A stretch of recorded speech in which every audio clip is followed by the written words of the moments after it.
listening to The Burn. Gaming stuff, blazing fast.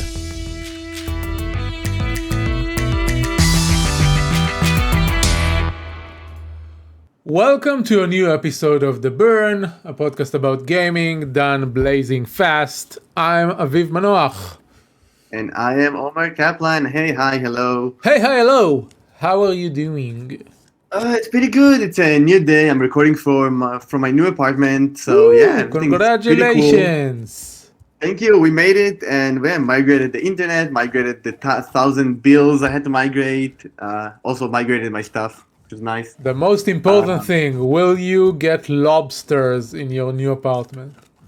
Well, hopefully not. We had what did we have? So there's a new type of cicadas here now. So it's a new brood. They're like, it's kind of funny. Like the only reason I knew it was a cicada is because I saw the same creature on like Animal Crossing. So like, hey, I know this insect. So yeah, they're like bigger and chunkier than the other kind, but they're also like, I mean, they're not like a ton of them. It's like few and far between, but they're still cicadas. They make a lot of noise. When are they going away? When are they going away? I mean, I don't know. There's like not too many of them, so I don't really care all that much. But I want to say like maybe a month. I mean, it's gonna get like colder here. Right now it's like 35 degrees Celsius outside. Oh, that's actually hot for you. Yeah, yeah. So basically, the way the seasons work here, there's like 3 weeks in August where it's like super hot, and then it becomes like nice and cool. So I mean, I want to say like in a month we won't hear from him ever again. No, other than that, it's pretty nice. We got a new house. It has a garage in it, which is pretty nice. And I already managed to not being able to fit my car in the garage very well and like hit my side mirror, so that happened. Well, obviously, American garages are for startups and not cars. There's listen, with the temperature in the garage is like billion gazillion degrees. There's no way you're gonna start anything in there other than, I don't know, maybe a sauna or like a hot yoga class or something like that. Sounds cool. Sounds the opposite of cool. Yes. Yes, it sounds not cool. Okay, let's talk video games. We are The Burn. In each episode of the show, we discuss games we are playing and like or dislike. And current news items that we have something to say about, and that we actually have news today.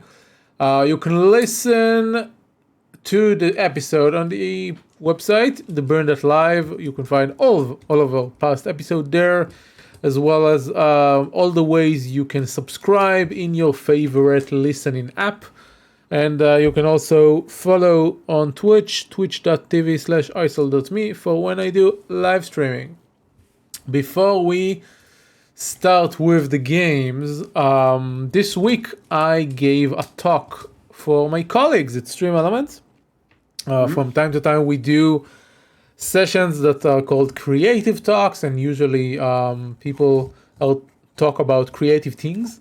And the session I did was the language of the games, and I discussed visual language in games and how it direct the players and affect their gameplay and mechanics and stuff like that. And there is a recording that's available on YouTube, so you can go to the show notes and find the video there. You can also go to youtube.com/icel.me, and that's the channel, and you can find everything there.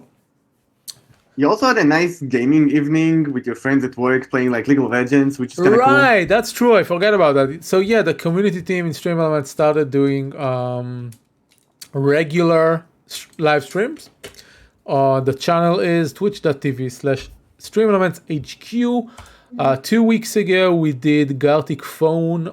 We also did an evening of Hitman 3, Hitman, the first episode. And that was fun because Andre was playing and we were bagging him with things to do and stuff. And then this last Friday, we played League of Legends, ARAM.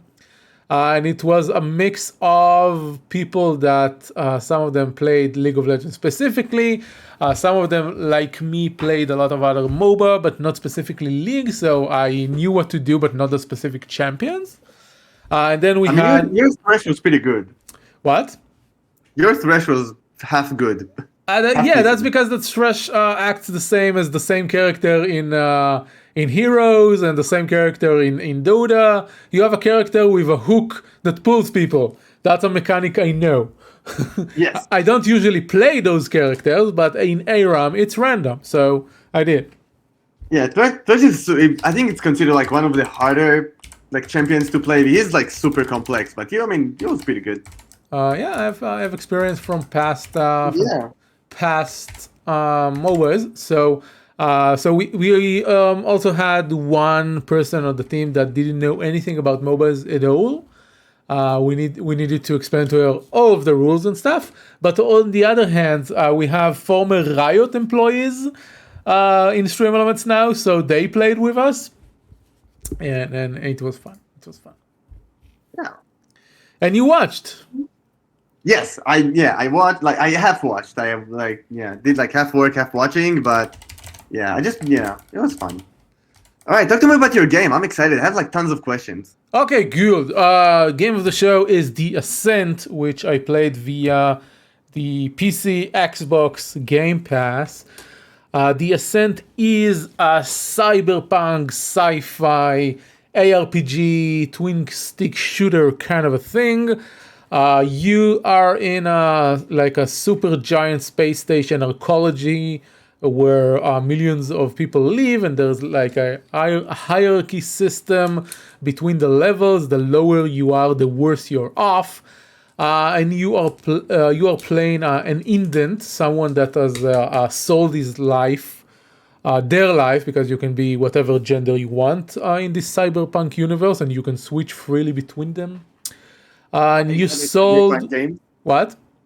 Unlike other cyberpunk games. Yes. You sold your body to a corporation, and now you pay off the debt by killing people, basically. And that's what the game is about. You are sent on missions, and you shoot your way out of levels. In terms of the basic gameplay, the game is well done. The shooting is fun. The enemies are nice. There is a thing where you can't really just spray and pray, as we say. You have to be more tactical. You can take cover. There is a low firing stance and a high firing stance. So all of those things are good. The music is also really, really good. Very good music. And the other highlight of this game is the setting. They have done an amazing job at creating this cyberpunk future, transhumanism sort of thing. They did a good mix between classical cyberpunk from the 80s and kept it up to date a bit. For example, instead of being based on Japanese culture, it's more Chinese oriented, and there is obviously like wireless communication instead of everything wired and stuff like that. So a very good job at the setting. Unlike other ARPGs, they also put a lot of stuff in the levels themselves.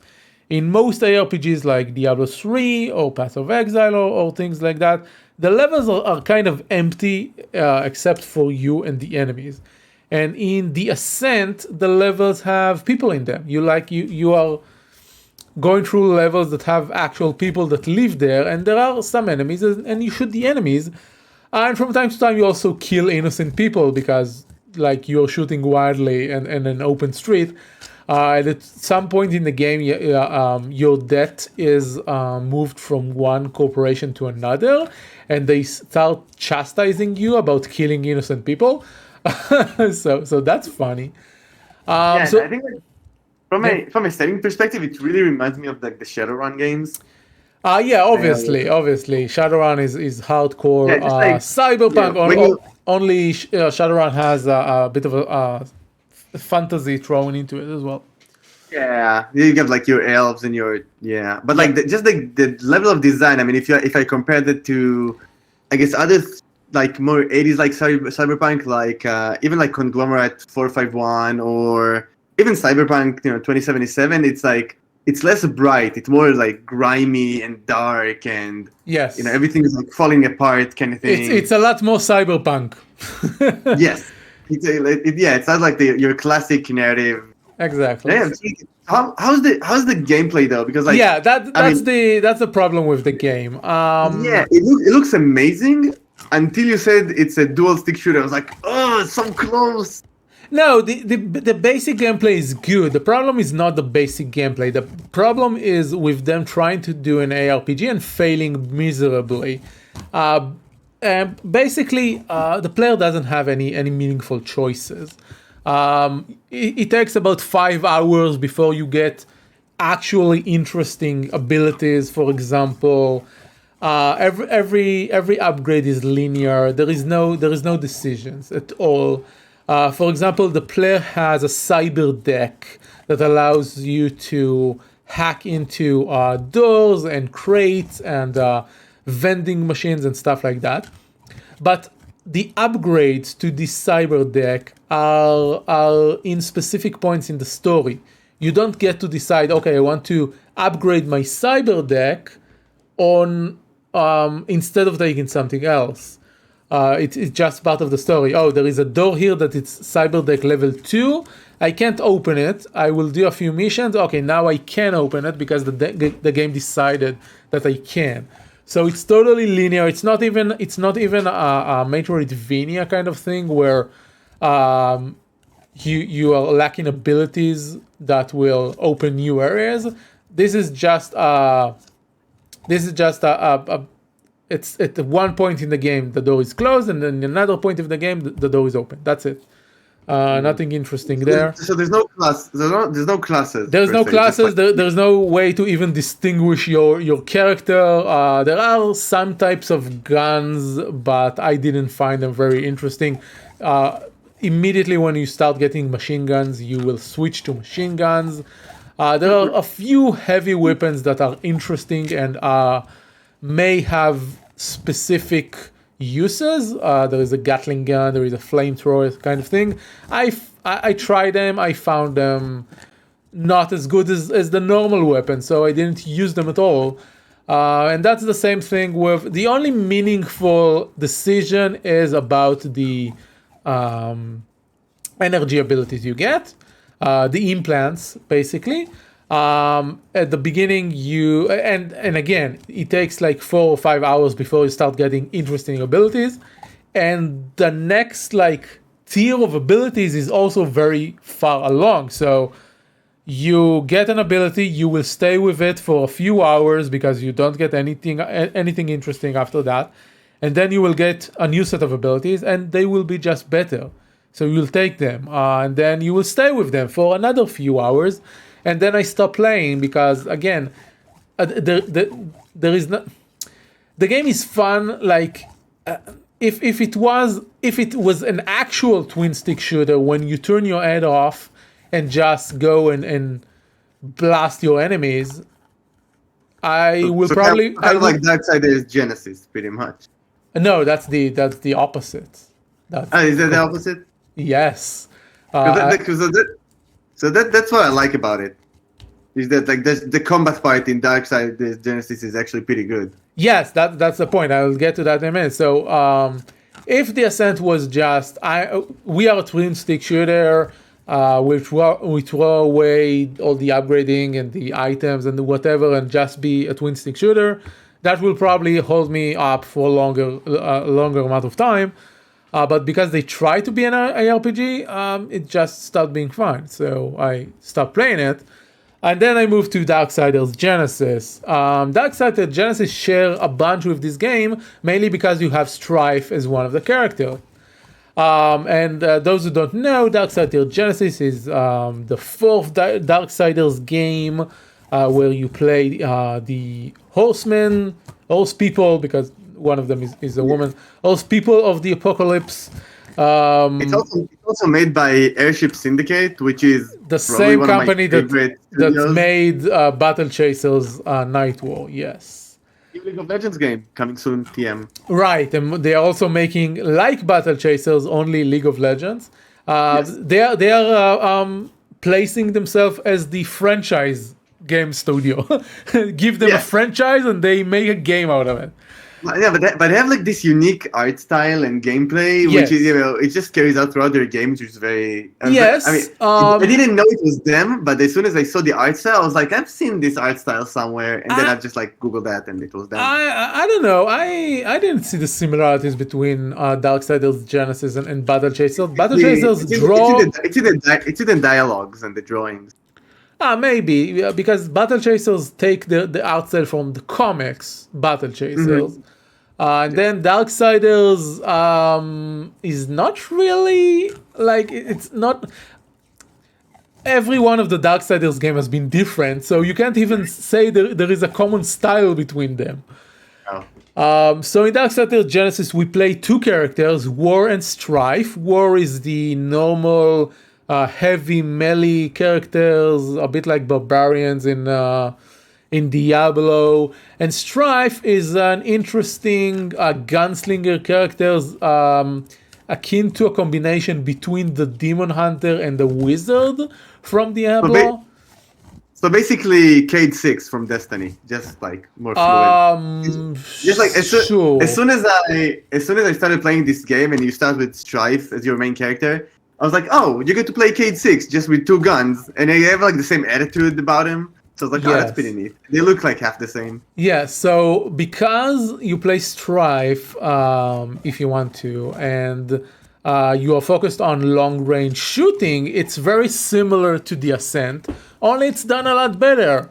In the first hour of the game, you get meaningful decisions about the different type of ammo you can equip Strife with, and it affects your strategy. And also, if you play solo and not in co-op, the decision of switching between Strife and War is meaningful by itself. So upgrading those two characters, the decision to which one to upgrade more or less, or what elements to upgrade, etc. This game has all of the meaningful decisions that the Ascent doesn't have in it. Yeah, what I like about Darksiders Genesis in that sense, first of all, like gameplay wise, you can like jump through the air with Strife and like do like tons of moves while you're like jumping, which is kind of awesome. They both have jump and land moves. Yeah. So and the other thing which is pretty cool is that you can refine all your abilities for free and just like experiment and like mix and match.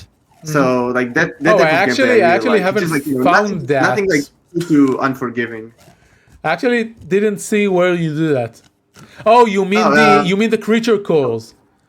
Yeah. So in the tutorial, they say nothing is final. You can refund. You can so there's a way to do it. Okay, the creature call. Yeah, it's really interesting. The upgrade system in this game is you get resources from the enemies you kill.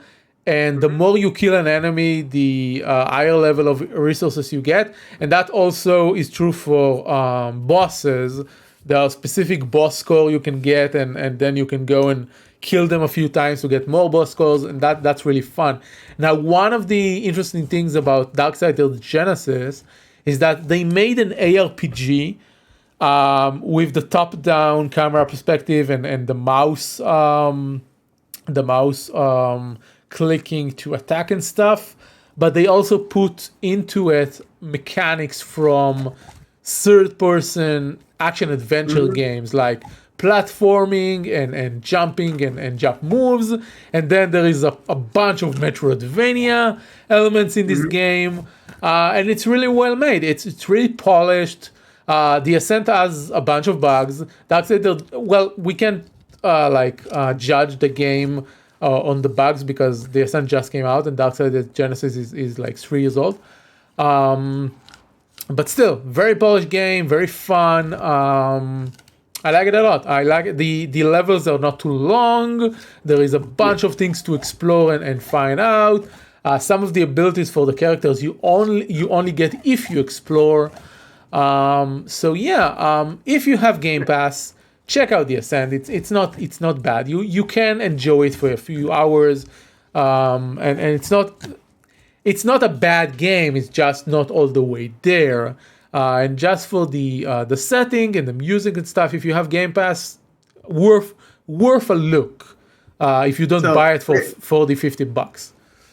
So here's my critical question for you, because I'm looking at this game maybe once a day at the Ascent, especially after playing like a little bit of like Darksiders Genesis. I want to see like how that looks like because I like the setting.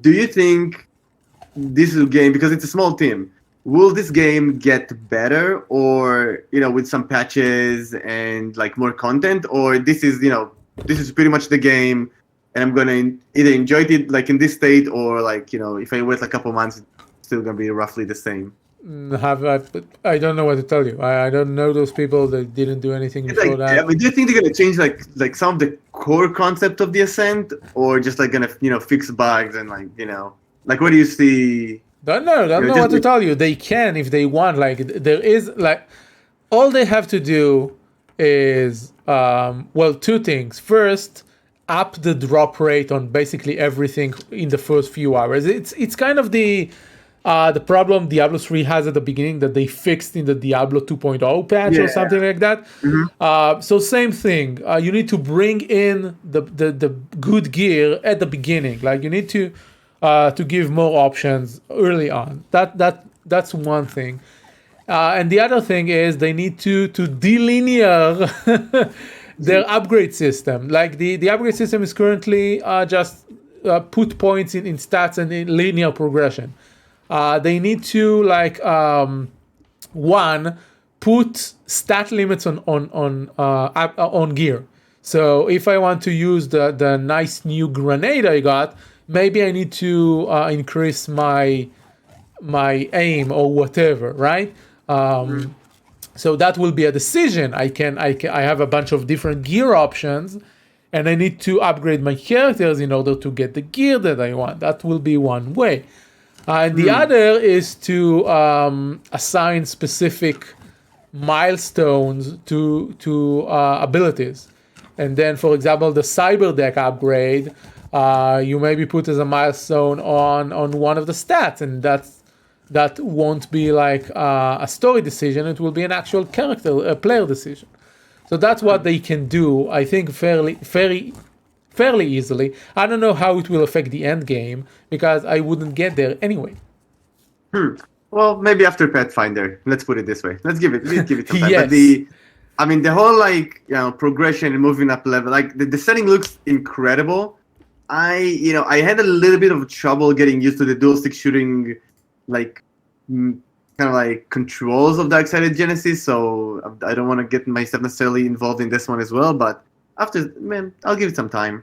We'll see how it goes. Yeah, need to give it some time. Yeah, okay. And then Diablo 4 would come out, and then the Baldur's Gate game gonna come out. No, we are not playing Diablo 4. We are not. Oh, right. So by the time it comes out, the new Baldur's Gate would come out, and then that will consume my life. That is also on the fence for me. I need to. I don't know. That's like that's a day one buy for me. I want to play Bard. Finally. No, I need to say that it. There is a reason it's called Baldur's Gate and not just for marketing reasons. That's what I need to see. Yeah, gotcha. All right, cool. Let's move on to news. Yeah, some good games today. I'm sitting on the fence with the Ascent for like a long time, so I'm still on the fence, but looks like a good game. All right, so it's kind of weird because during the recording of this episode, Gamescom is going on. And one cool thing from there is that there is so fact check me here. It's a Marvel game by the developers of XCOM, right? So it's going to be like Marvel XCOM kind of thing that's called Midnight Suns. Well, we technically don't know because because I saw the trailer, but like, I mean, the just look at trailer the shows developer and- nothing. So we don't know. It can be a civilization game as far as we yeah. can tell. That was great. But no, Firaxis, yes, they are doing XCOM. Midnight. The game is called Marvel's Midnight Suns. It is marketed as a tactical RPG. So well, yeah, we guess it's an XCOM-esque game, but we don't know. We don't know anything. Yeah. So the last this type of game I played was way back in the day. It called like Freedom Force, I think. And it was a great game. Like I invested like tons of time into that. So superhero based kind of like tactical RPG. So it was fun. So I'm excited to see. Even though I'm like the worst person when it comes to like the Marvel Cinematic Universe. I don't know anything about it. But I'm down for some superhero fighting aliens. Oh, it's so funny. The original Midnight Suns is spelled with an O. So the sons, like the male children, and it seems that they updated it for like modern Oh, gotcha. modern period and made it into the sun and not sun. I can't speak. I can differentiate my English, the two words. So Yeah.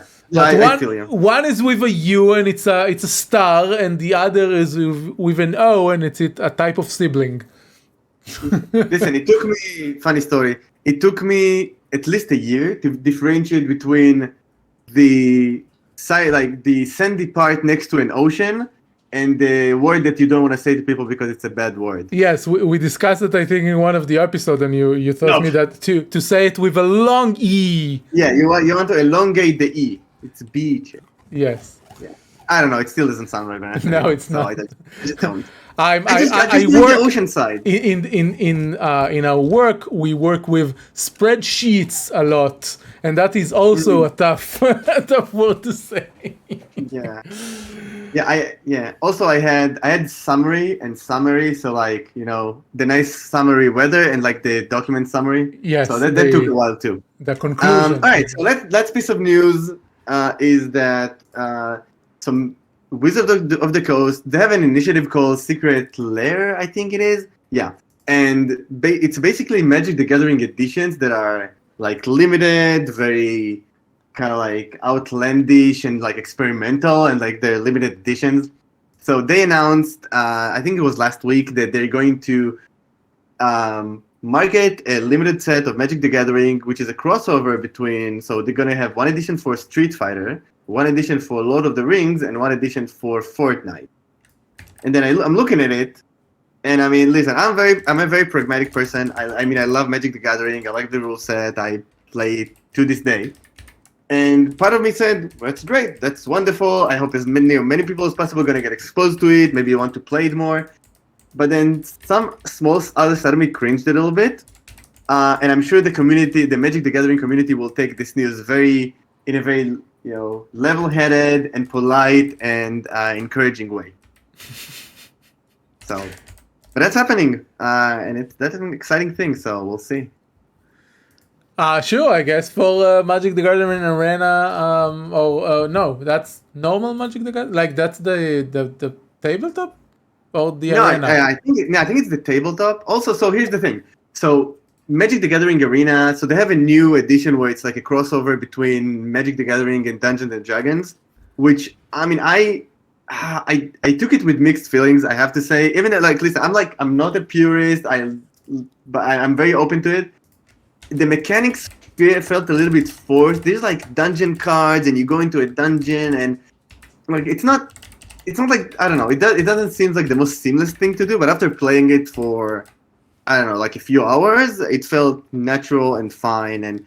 But like between that, which is like, like Magic the Gathering was never like solely about like hardcore fantasy. There's art, like there's a lot of like interpretations for it. Between that and Fortnite, that's a big jump. So also Street Fighter. So, but I don't know. Also, Warhammer 40K. I'm gonna play with it a little bit. I'm sure it's gonna be fine, but there's also going to be going to be a Warhammer 40K set, which is I think the most far-fetched of all of them. Yeah, but that's like that. I don't know. That's like that.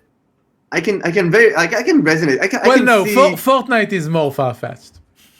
Yeah, because like so Magic the Gathering had like I think it was a full set of like in a universe where everything is like mechanical and like technical. Like so there was like a small precedent there, but I mean Lord of the Rings, I guess it's fine, but like Street Fighter and Fortnite, that's gonna be very creative. So we'll see. And they said that they're going to include like card mechanics that is very similar to like the characters in the game. So I'm intrigued. Well, we need to finish this because I have a meeting to go to. Yes. Let's go ahead. Yeah. Mm-hmm. Cool. Go. So this is all we have on the show today. Thank you for listening. You can find both of us on Twitter. I'm at Icel and Omer is at Omer Kaplan. Don't forget to subscribe to the podcast, comment, and leave your reviews on your preferred listening apps. You can find all the links at dburn.live. And, of course, our opening theme was created by Ann Durko with vocals by Fishy Twitch, both on Twitter as well. Thank you, Omer. Yes, thank you, Aviv. And we'll see you next time. See ya. Bye-bye.